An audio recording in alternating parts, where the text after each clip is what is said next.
district, vous le voyez venir, entrer les marchés. C'est ça, la gratuité de l'enseignement. Toutes les réformes au monde ont toujours été difficiles, mais il faut avoir le courage de le faire. Il faut commencer, et ça ne sera pas parfait en une année, non. Mais le peuple a vu que le président Félix Tshisekedi a pris le courage d'appliquer ce qu'il a promis. Et c'est fait.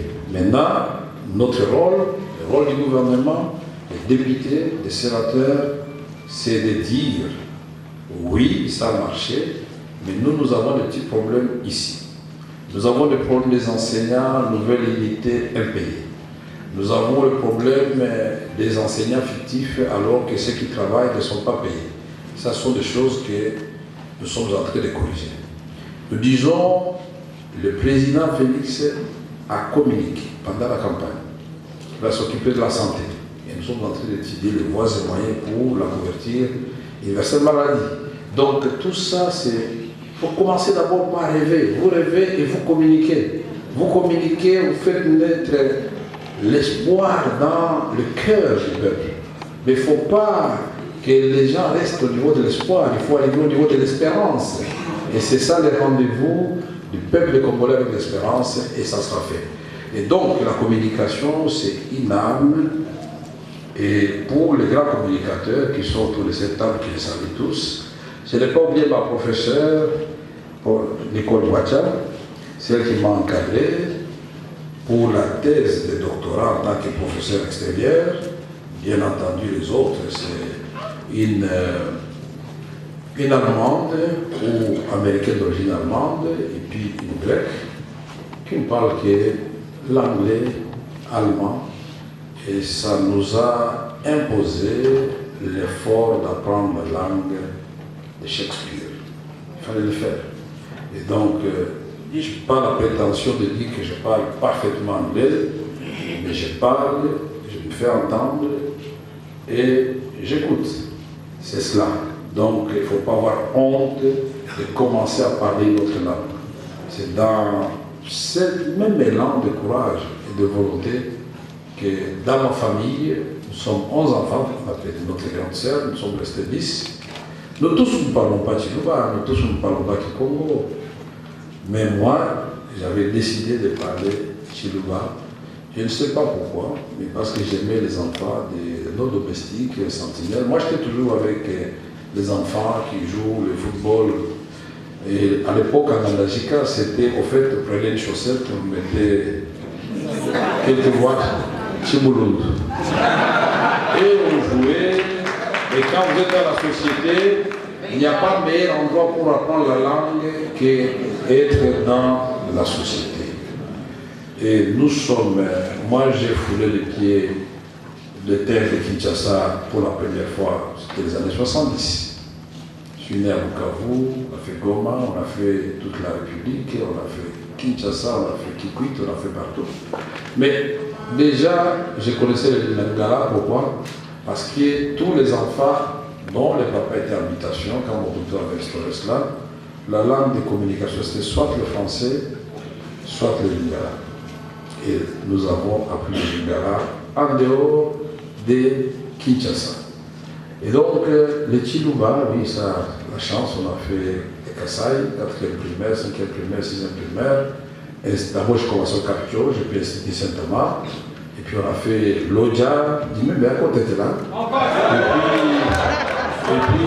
Et puis on a quitté l'Odja, on est à Canada, Lampo. Donc je parle les Chiluba et les Luluwa. Moi je sais vous dire la différence entre les Chiluba et les Luluwa. Et de temps en temps je rappelle ça à mon président. Il dit moi j'ai l'avantage sur vous, moi je connais et les Luluwa et les Chiluba. Donc la langue c'est très important. Imaginez-vous un seul instant. Le ministre de la communication, Jolino Makelele, se retrouve en Papouasie Nouvelle-Guinée. Et quelqu'un lui dit, ah, Banguéboué, mais tu vas sursauter. Même s'il te dit seulement Sangouni, même s'il est du Katanga, automatiquement il devait ton frère. Même s'il est de Congo-Brazzaville, il devait ton frère. Même un blanc qui te parle en français là-bas, automatiquement il devient ton frère. Tiens, en Mongolie, Quelqu'un te salue en français, mais tu ne vas pas le lâcher, on sait que tu as dit tout. Parce que tu as souffert, tu as fait 5 jours sans parler, peut-être avec des gestes. Donc la communication, pour le moment, et vous verrez dans les pays anglo-saxons, toutes les facultés, il y a toujours un élément de communication. D'ailleurs, le business administration, c'est devenu carrément la communication. Le marketing, c'est devenu carrément la communication. Voilà pourquoi à l'époque, nous avions salué quand on avait créé, d'abord c'était un institut supérieur qui était à vocation africaine, qui est devenu IFACI. Et pour votre information, c'est votre humble serviteur à l'époque où je fus directeur de cabinet à l'enseignement supérieur universitaire qu'on a élevé l'ISPI à l'institut facultaire comme Yagami. Parce que nous avions déjà compris à l'époque l'importance de la communication. Imaginez-vous à cet instant, les ministres distraits, on a connu Congo Milano, mais un journaliste qu'on n'a pas contrôlé, dit bon voilà, nous vous informons que voilà, toute la partie de Massina est à feu, à ça, mais tout le monde va commencer à courir pour se rendre compte après que c'est un canular. Donc la communication, ça peut sauver, ça peut faire avancer le pays, mais quand la communication est mauvaise, ça peut aussi faire reculer le pays. Beaucoup de gens ont parlé sur, c'est quoi je vous ai dit, la COP va être insuffisante. Il faut les actions. Beaucoup de gens ont dit, mais pourquoi il était le cabinet de l'État, on critique les autres moutons, il ne dit rien, il dit non. La meilleure démonstration, c'est quand on va inaugurer le premier saute-mouton. Ça sera fait, c'est déjà complètement terminé à Kisoka. Pour les Saint-Thomas, ils peuvent aller voir à Kisoka. Et pour les Saint-Thomas, ils peuvent voir qu'au niveau des croisements Place Mandela, ça commence à sortir. Ils peuvent voir le bonhomme, c'est sorti aussi. Ils peuvent voir partout que ce n'était pas un canular. Mais avec quel budget? Nous n'avons même pas encore dépassé 180 millions de dollars de dépenses pour tous les travaux à travers la République démocratique.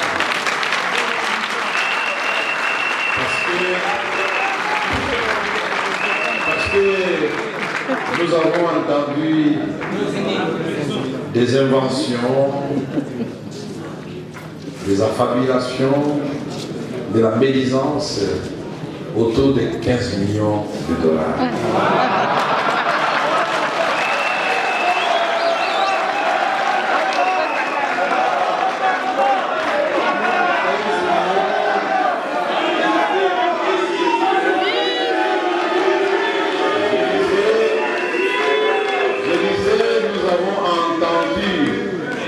Des affabulations, de la médisance, de la calomnie. Les gens qui maîtrisent la langue peuvent multiplier les synonymes. Mais vous savez, il faut être comme Gandhi. Gandhi disait, parfois le silence est la meilleure réponse. Et je ne sais pas quel auteur avait dit qu'aux imbéciles, on ne répond pas. Mais parce que nous sommes des dirigeants ou à côté des dirigeants au sommet de l'État, la relevabilité. Nous devons, quand on soulève une question, pour autant qu'elle soit sérieuse, vous expliquer. Au début, je me disais, les gens s'amusent. Et quand le président demandait que les dossiers soient transférés chez le procureur, d'abord à la brigade contre les crimes économiques et financiers, mon nom n'est apparu nulle part. Et l'opération a été jugée régulière.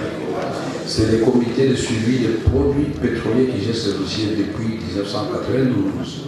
Même légèrement avant, je me souviens moi-même quand j'étais conseiller économique et financier du vice-premier ministre Nzandabwana Kalemba, qui est professeur à l'université de Kinshasa et qui est là, et qui j'avais en charge la gestion de la parafiscalité pétrolière. C'est ça, le comité de suivi des prix des produits pétroliers.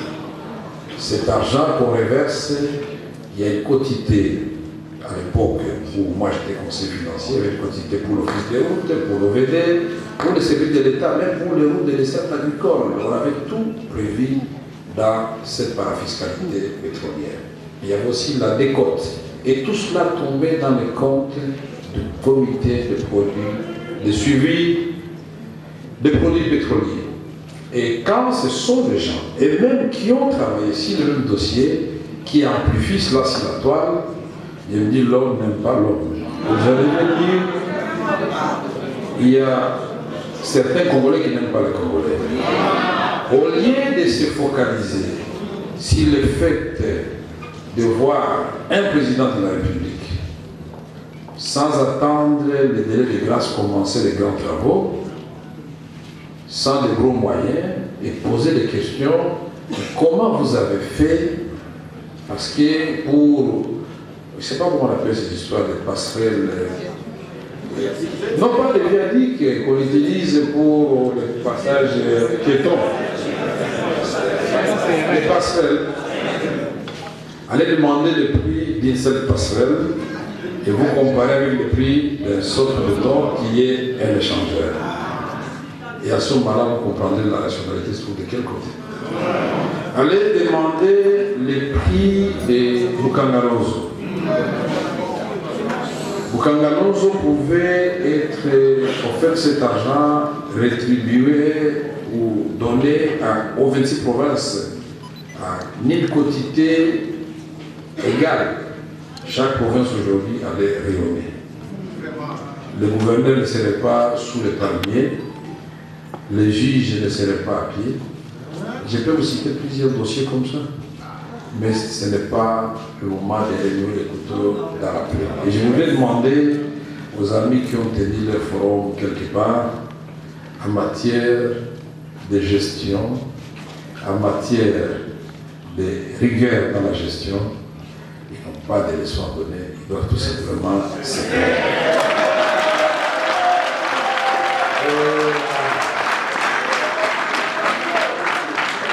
En tant que président de l'Assemblée nationale, vous vous rappelez très bien, la transparence était la règle. On avait examiné les dossiers chinois.